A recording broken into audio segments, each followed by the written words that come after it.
నమస్కారం. తీర్థయాత్ర కార్యక్రమానికి స్వాగతం. మహిమలతో కాదు మానవత్వంతో బతకాలన్నదే సాయి తత్వం చాటే సత్యం. అందుకే ఆయన నమ్మి ఆచరించిన ప్రవచనాలలో మానవ సేవే మాధవ సేవ అన్న సూక్తిని తన భక్తులందరినీ ఆచరించమన్నాడు. అంతటి సత్శీల సద్గుణ సద్గురువు సాయినాథుడు. ఎక్కడ కొలువు తీరినా షిరిడీ సాయినాథుని వలె మానవత్వ పరిమళాలతో పరిఢవిల్లుతాడు. ఆ రీతిలోనే ఆ షిరిడీ వాసుడే ఇక్కడ కొలువయ్యాడని గోదావరి జిల్లా వాసులు భావించే మందిరం పాలకొల్లు శ్రీ సాయిబాబా మందిరం. నేటి తీర్థయాత్రలో ఆ మందిర దర్శనాన్ని చేసుకుందాం రండి.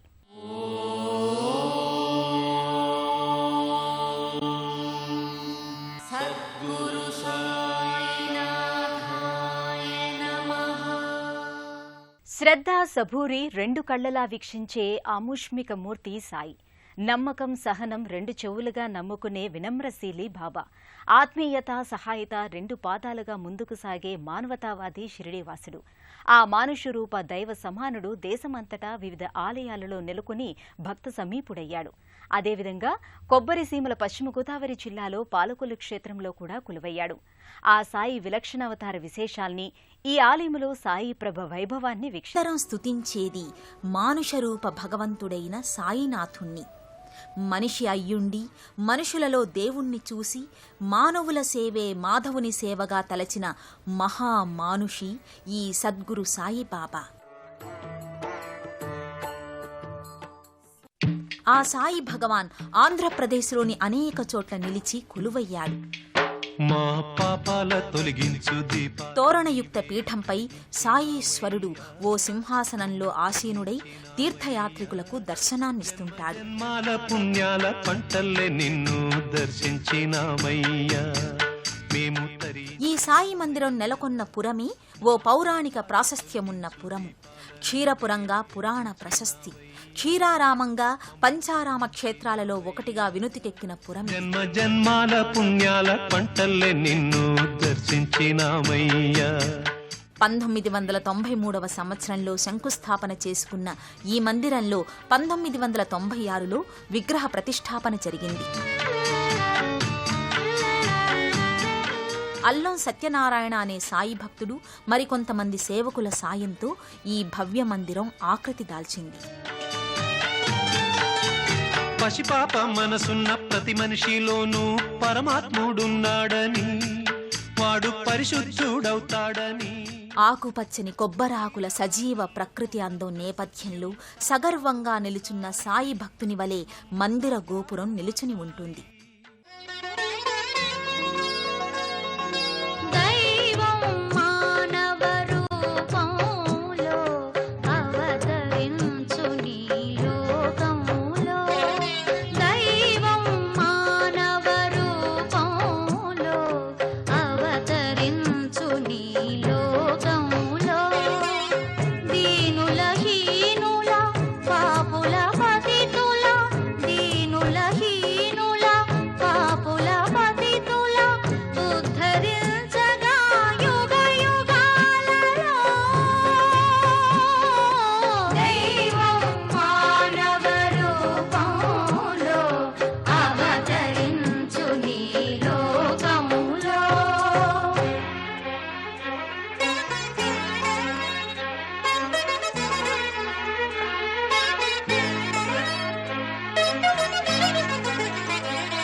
సకల లోక బంధువు బాబా. జగమంతా కుటుంబం నా కుటుంబమన్న విశ్వమానవుడు సాయిబాబా. మానవ దేహములో కనపడే దైవ స్వరూపం. ఆ దయామై ఎక్కడ ఏ ఆలయములో ప్రతిష్ఠితుడైనా, ఆయన విగ్రహం శిలగా ఉన్నా, కన్నుల నిండా కరుణ, చేతి నిండా ఆశీర్వచనం భక్తుల వైపు ప్రసరిస్తూ ఉంటాయి. పాలరాతి మూర్తిగా ఆ దత్తాత్రేయ అవతార సద్గురువు ఇచ్చే దర్శనాన్ని మనము చేసుకుందాం. ఆయనకు జరిగే సర్వసేవలను మనము చేసినంత బ్రహ్మ, విష్ణు, మహేశ్వరుల సమ్మిశ్రిత అవతారంగా శ్రీ దత్తాత్రేయ స్వామి అని పురాణాలు చెబుతున్నాయి. సాయి శ్రీ దత్తుని అంశతో సద్గురువుగా ఖ్యాతిగాంచిన మానవరూప మహిమాన్వితుడు. అందుకే సాయి మూలాంశ అయిన దత్తాత్రేయ ఆరాధన కూడా సాయి మందిరాలలో తప్పనిసరిగా నెరవేర్చుతారు. ఈ పాలకొల్లు సాయిధామంలో కూడా శ్రీ దత్త మహామహుడు కొలువై కొలుపులందుకుంటున్నాడు. పాలకొల్లు సాయి మందిరంలో మరో ఉపాలయ దేవునిగా పూజలందుకుంటున్న దైవం శ్రీ దత్తాత్రేయ స్వామి. ఓ చిన్న మందిరంలో ఆకర్షణీయమైన విగ్రహ రూపాన దత్త భగవానుడు భక్తజన సేవలందుకుంటున్నాడు.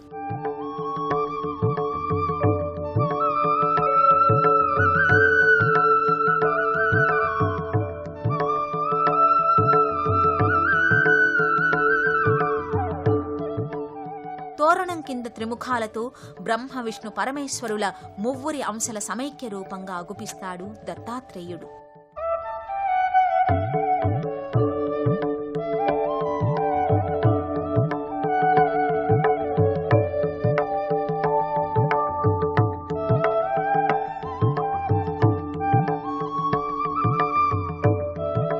గంగిగోవు సహితంగా సాత్వికమైన అవతారుడిగా స్థానక భంగిమలో ఉండే ఆ స్వామి శ్రీదత్త శరణం మమ అని భక్తులు స్మరించుకుంటారు.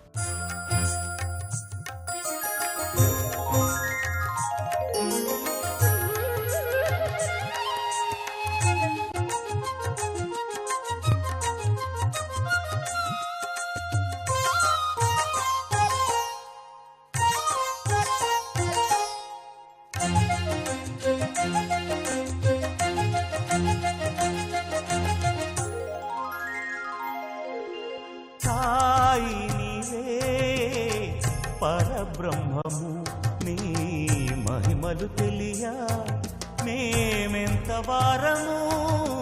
సాయి నీవే పరబ్రహ్మము, నీ మహిమలు తెలియ మేమెంత వారము.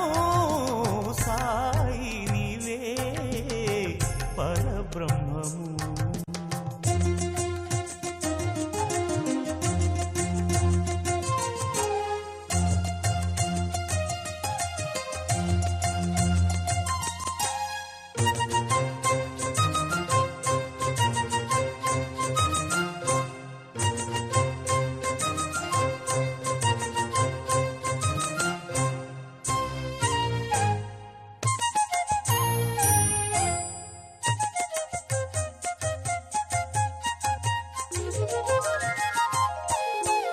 మోహన రూపా ఓ సాయి, నీ పదరజమే సోకి చేదగువే ప్రేమారేలే తీపి తరువులే.